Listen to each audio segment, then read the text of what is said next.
In today's video, I'm going to teach you how to view pending transactions and your available balance in the Monzo app. By the end, you'll know exactly where to look and what it means when a payment shows as pending, so you can keep on top of your money with confidence. First, open the Monzo app on your phone. Give it a second to load your account. You'll land on your main account screen, which shows your current balance right at the top. This is the snapshot of how much money is in your account right now.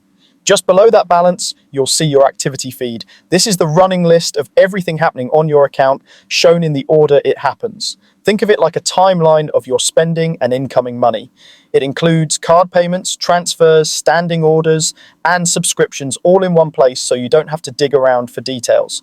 Here's the key part. Pending transactions appear in this activity feed, and they immediately reduce your available balance, even if the payment hasn't fully cleared yet. A pending transaction is usually a card payment or a subscription that a merchant has authorized but hasn't finalized.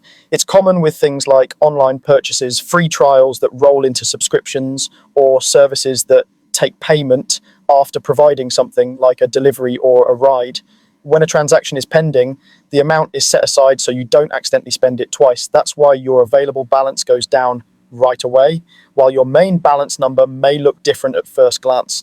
Pending items typically show with a note or styling that makes it clear they're not settled yet. Once the merchant finishes processing, that same entry will update from pending to completed, and the final amount will be reflected. In many cases, this happens the same day, but it can take a bit longer depending on the merchant and the payment network. If a pending payment is reversed or expires, the hold is lifted and your available balance goes back up. This can happen with things like pre-authorizations for services or where a merchant adjusts the final total. It's normal to see the pending amount change or drop off and be replaced by the settled transaction when everything completes. So anytime you're unsure why your available balance looks lower than expected, open the app, check the activity feed right under your main balance, and look for pending entries.